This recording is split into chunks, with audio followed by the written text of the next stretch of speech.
আমার ছোট্ট সোনামণিরা, কেমন আছো তোমরা সবাই? আজ না তোমাদের জন্য একটা ভীষণ মজার গল্প নিয়ে এসেছি। গল্পের নাম কি জানো? গল্পের নাম হলো গাধা আর তার ছায়া। আমাদের এই গল্প ঘরে আমার সব ছোট্ট বন্ধুদের অনেক অনেক স্বাগত জানাই। চলো চলো সবাই মিলে আরাম করে বসে পড়ি আর একদম হারিয়ে যাই একটা নতুন গল্পের দেশে। জানো তো, সেখানে কিন্তু অনেক মজা আর নতুন কিছু শেখার আনন্দ অপেক্ষা করছে। তাহলে সবাই তৈরি তো? চলো শুরু করা যাক আমাদের আজকের গল্পের আসর। চলো তাহলে একদম দেরি না করে শুনেই নি সেই গাধা আর তার ছায়ার মজার গল্পটা। ভাবছি, একটা সামান্য ছায়া, তা নিয়ে আবার কি এমন কাণ্ড ঘটতে পারে, তাই না? চলো দেখি। অনেক অনেক দিন আগের কথা। এক দেশে ছিল এক পথিক। লোকটি না খুব জরুরি একটা কাজ ছিল, আর সেই কাজের জন্য তাকে যেতে হবে অনেক অনেক দূরের একটা গ্রামে। এখন কথা হলো, ও তো দূরের পথ কি আর হেঁটে হেঁটে যাওয়া যায়? একদমই না। তাই পথিক কি করল জানো? সে একটা গাধা ভাড়া করল, আর গাধার সাথে সাথে তার মালিকও চলল, মানে পথটা দেখিয়ে দেবার জন্য আর কি। ওরে বাবা, সে কি যে গরমের দিন ছিল! মাথার ওপর সূর্যটা যেন গনগনে আগুন ছড়াচ্ছিল, আর চারদিকে একটাও গাছপালা নেই, শুধু ধু ধু করছে ফাঁকা মাঠ।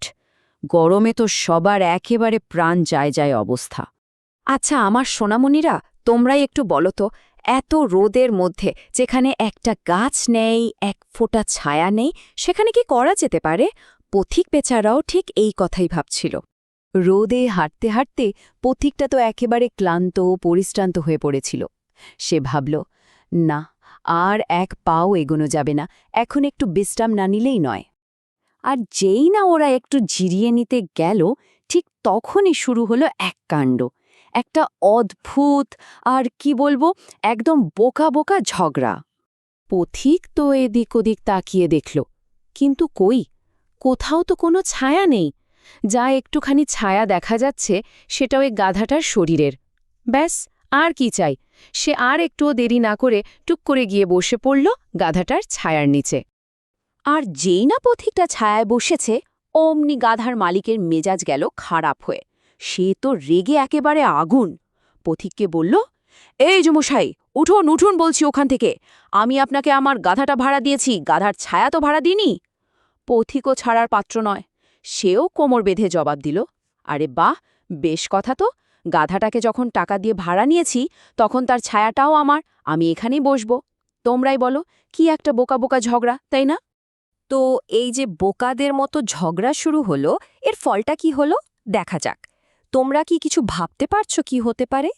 প্রথমে তো শুরু হলো মুখে মুখে তর্ক, ছায়া আমার, না ছায়া আমার।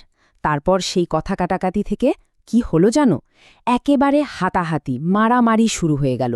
দুজনে ওই এক ফোঁটা ছায়া নিয়ে এমন কিলাকিলি ঘুষাঘুষি করতে লাগল যে তাদের আর কোনো দিকেই খেয়াল নেই। আর এই ফাঁকে যে গাধাটাকে নিয়ে এত কিছু, সে বেচারা তো অবাক। সে ভাবল, এরা তো আমাকেই নিয়ে মারামারি করছে, বাবারে বাবা, আমি বরং এখান থেকে কেটে পড়ি। এই না ভেবে গাধা দিল এক দৌড়। পথিক আর মালিক যখন তাদের মারামারি থামিয়ে এদিক ওদিক তাকালো, তখন কি দেখল জানো? দেখল গাধাও হাওয়া আর তার ছায়াও হাওয়া। দেখলে তো কি একটা কাণ্ড হলো? এই ছোট্ট গল্পটা থেকে কিন্তু আমরা খুব জরুরি একটা জিনিস শিখতে পারি। চলো তো দেখি আমরা কি শিখলাম এই গল্পটা থেকে।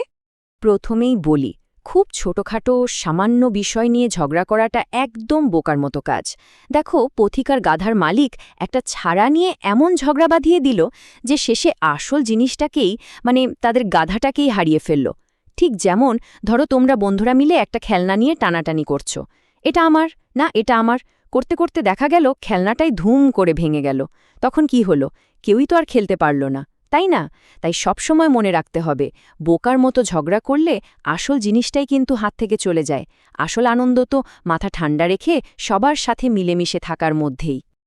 তো কেমন লাগলো আজকের গল্পটা? আশা করি আমার ছোট্ট বন্ধুদের খুব ভালো লেগেছে। যদি তোমাদের এরকম সুন্দর সুন্দর মজার মজার গল্প শুনতে আরও ইচ্ছে করে, তাহলে কিন্তু গল্পঘর চ্যানেলটা সাবস্ক্রাইব করে রাখতে পারো। তাহলে কি হবে জানো? আমি নতুন গল্প দিলেই তোমরা সবার আগে খবর পেয়ে যাবে। আজ তাহলে এখানেই শেষ করছি। আমার ছোট্ট সোনামণিরা, তোমরা সবাই খুব খুব ভালো থেকো আর অনেক আনন্দে থেকো, কেমন? খুব তাড়াতাড়ি আবার একটা নতুন গল্প নিয়ে তোমাদের কাছে ফিরে আসব। আজকের মতো টাটা।